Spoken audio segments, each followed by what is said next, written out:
महिला शेतकऱ्यांचे सक्षमीकरण या विषयावर विधान भवन इथे चर्चासत्र आयोजित करण्यात आलेलं. मुख्यमंत्री देवेंद्र फडणवीस यांच्या प्रमुख उपस्थितीत आंतरराष्ट्रीय महिला शेतकरी वर्षानिमित्तानं या चर्चासत्राचं आयोजन करण्यात आलं होतं. या कार्यक्रमाला उपमुख्यमंत्री एकनाथ शिंदे, उपमुख्यमंत्री सुनेत्रा पवार, तसंच नीलम गोऱ्हे, पंकजा मुंडे, आदिती तटकरे आणि इतर महिला नेत्या सुद्धा उपस्थित होत्या. यावेळी सुनेत्रा पवार यांनी केलेल्या भाषणाची सर्वाधिक चर्चा होते. बदलत्या काळात महाराष्ट्रातल्या महिला शेतकरी पुढे येत असल्याचं म्हणत सुनेत्रा पवार यांनी महिलांचं कौतुक केलं. महिलांना प्रेरणा देत सुनेत्रा पवारांनी काव्य रचनेतून आपल्या भावना व्यक्त केल्या. आपण सर्वांनी मिळून महिला सशक्तीकरण आणि कृषी समृद्धीचा नवा इतिहास घडवूया असं आवाहनही सुनेत्रा पवार यांनी केलंय. सर्वप्रथम मी आपल्या सर्वांनाच जागतिक महिला दिन आणि आंतरराष्ट्रीय महिला शेतकरी वर्षाच्या मनापासून शुभेच्छा देते. आजचा दिवस या मातीत श्रम करणाऱ्या, स्वप्ने पेरणाऱ्या महिला शेतकऱ्यांचा सन्मान दिवस आहे. आज आपण आंतरराष्ट्रीय महिला शेतकरी वर्ष 2026 या ऐतिहासिक संकल्पनेचा गौरव करत आहोत. महाराष्ट्र राज्य विधिमंडळाच्या या पवित्र सभागृहात कृषी क्षेत्रात उल्लेखनीय काम करणाऱ्या महिला शेतकरी आणि महिला अधिकाऱ्यांचा सत्कार होत झालेला आहे. ही अत्यंत अभिमानाची आणि कौतुकास्पद गोष्ट आहे. मी ज्यांचा सत्कार झालेला आहे त्यांचं मनापासून अभिनंदन करते, कौतुक करते. महाराष्ट्र नेहमीच देशाला प्रगतीचा मार्ग दाखवणारं राज्य राहिलेलं आहे. महिला सशक्तीकरणाच्या बाबतीत महाराष्ट्र नेहमीच अग्रगणी राहिलेला आहे. कृषी विद्यापीठांमध्ये शिक्षण घेणाऱ्या 31,000 विद्यार्थ्यांपैकी 13,000 म्हणजे जवळजवळ 800 म्हणजे सुमारे 45% मुली आहेत.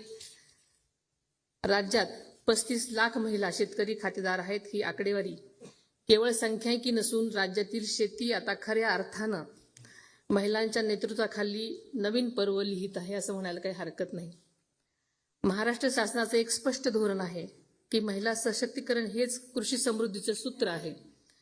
म्हणूनच कृषी विभागाच्या योजनांमध्ये आपल्याला माहिती आहे की महिलांना प्राधान्य देण्यात आलेलं आहे. कृषी योजनांमध्ये किमान 30% लाभ महिलांसाठी राखीव ठेवण्यात आलेला आहे. PM किसान योजनेमधून सुमारे 18 लाख महिला शेतकऱ्यांना आपण पाहतोय की लाभ मिळत आहे. महाडीबीटी पोर्टलवर जवळजवळ 22 लाख महिला शेतकऱ्यांची विविध योजनांसाठी निवड झालेली आहे. या योजनांमुळे महिला स्वावलंबन, आत्मविश्वास आणि नेतृत्वाच्या त्यांना संधी मिळत आहेत. सन 2026च्या अर्थसंकल्पाने महिलांच्या सक्षमीकरणासाठी नवं दालन उघडलं आहे आणि ग्रामीण महिलांना आर्थिक बळ देण्यासाठी राष्ट्रीय ग्रामीण आजीविका अभियान अधिक मजबूत करण्यात आलेलं आहे. आपल्याला माहिती आहे की लखपती दीदी अभियान अधिक व्यापक करून लाखो महिलांना आर्थिकदृष्ट्या सक्षम करण्यात येण्याचे प्रयत्न महाराष्ट्र सरकार करत आहे. तसेच नमो ड्रोन दीदी सारख्या योजनांमुळे महिलांना आधुनिक कृषी तंत्रज्ञानाचा वापर करून शेती सेवा देण्याची संधी सगळ्यांनाच मिळत आहे. तसेच शी मार्ट्स सारख्या उपक्रमांमुळे महिलांना तयार केलेल्या उत्पादनांना देशभरामध्ये बाजारपेठ मिळत आहे. महिलांना केवळ शेतकरी राहणार नाहीत, त्या कृषी उद्योजक, तंत्रज्ञान वापरणाऱ्या नव्या पिढीच्या नेत्यांमध्ये रूपांतरित होत आहेत. आपल्याला माहिती आहे की आपल्या राज्यातील ग्रामीण महिलांचा शेतीतील सहभाग हा राष्ट्रीय सरासरीपेक्षा कितीतरी पटीने जास्त आहे. शेतीच्या संपूर्ण मूल्य साखळीमध्ये महिलांचं योगदान अनन्यसाधारण आहे. त्यातील शेती हा महिला केंद्रित होत चाललेली आहे. परंतु इतक्या मोठ्या प्रमाणात महिला भगिनींचं योगदान असताना सुद्धा त्यांच्यासमोर आज अनेक आव्हानं आहेत. जमीन, पाणी आणि कर्ज सुविधांचं कायदेशीर अधिकार मिळवताना त्यांना अनेक अडचणींना तोंड द्यावं लागतंय, ते आपण सगळेजण पाहतोय. आपल्या राज्याचं कृषी धोरण हे धोरण 2007च्या भूमिकेशी सुसंगत आहे. राज्यातील प्रत्येक महिला शेतकऱ्याला तिचे हक्क आणि सन्मान मिळवून देण्यासाठी राज्य शासन कटिबद्ध आहे. जेव्हा इथली महिला सक्षम होईल तेव्हाच खऱ्या अर्थानं राज्याची शेती, अर्थव्यवस्था व समाज खऱ्या अर्थानं समृद्ध होईल असं म्हणालं तरी काही वावगं ठरणार नाही. महिला शेतकऱ्यांचं सक्षमीकरण या चर्चासत्रामध्ये व्यासपीठावरील सर्वच मान्यवरांनी आपल्या भावना व्यक्त केल्या. खास करून डॉक्टर स्वामीनाथनच्या कन्या नित्याराव यांनी जे आपले शेतीविषयी संशोधनपर विचार मांडले आणि काही सूचना केल्यात, त्याचा सकारात्मक नक्कीच शासन विचार करेल असं मी आपल्याला नमूद करते. महिला शेतकऱ्यांच्या सक्षमीकरणासाठी आम्ही पुढील अधिवेशनामध्ये एक त्यासाठी खास विधेयकाचा विचार करत आहोत. कृषी क्षेत्राच्या सांख्यिकी आकडेवारीमध्ये यापुढे स्त्री आणि पुरुष शेतकऱ्यांची वेगवेगळी नोंद घेतली जाईल. त्यामुळे या माहितीच्या आधारे निर्णय घेणं अधिक प्रभावी योजना कार्यान्वित करणं सोपं जाईल. केंद्राच्या धर्तीवरच आपल्या राज्यात देखील राज्यस्तरीय जेंडर रिसोर्स सेंटरचा स्थापन करण्यात येईल. आपल्याला माहिती आहे की 7/12 वर नेहमी पुरुषांचं नाव असतं. 7/12 वर नाव नसल्यामुळे अनेक भगिनींना शेतकरी म्हणून ओळख मिळत नाही आणि त्यासाठी खूप अडचणी येतात. आपल्या सरकारनं हाच दृष्टिकोन बदलण्याचं ठरवलेलं आहे. त्या अनुषंगानं होऊ घातलेल्या कायद्यांमध्ये विविध तरतुदींचा समावेश करण्यात आलेला आहे. कृषी विद्यापीठांमार्फत महिला स्नेही शेती अवजारे आणि उपकरणं विकसित करण्याची कारवाई करण्यात येणार आहे. आपल्या महायुती सरकारनं महिला शेतकऱ्यांसाठी काही क्रांतिकारी निर्णय घेतले आहेत आणि काही निर्णय घेणार आहोत. त्यामध्ये प्रामुख्याने नमो ड्रोन दीदी योजनेद्वारे आपण हजारो महिलांना ड्रोन पायलटचे प्रशिक्षण देणार आहोत. तसेच कृषी क्षेत्रामध्ये महिलांना आर्टिफिशियल इंटेलिजन्स म्हणजेच AIचा वापर करण्यासाठी प्रोत्साहन देणार आहोत, जेणेकरून त्या आधुनिक शेतीचं नेतृत्व करू शकतील. महिला पशुपालकांना मिल्किंग मशीन, कुक्कुटपालन, शेतीपालन, मत्स्यपालन, मधुमक्षिका पालन इत्यादीसाठी विशेष अनुदानाच्या योजनांचाही विचार करण्यात येणार आहे. महिला शेतकऱ्यांना पॉली हाऊस, ठिबक व तुषार सिंचनासाठी विशेष अनुदान देण्याचेही प्रस्तावित आहे. महिला कृषीपूरक उद्योजकांसाठी, ज्यामध्ये प्रामुख्याने मशरूम उत्पादन, बेकरी उत्पादन, रेशीम उद्योग, कृषी प्रक्रिया उद्योग इत्यादींसाठी विशेष अनुदान देऊन प्रोत्साहन देण्याचा शासनाचा मानस आहे.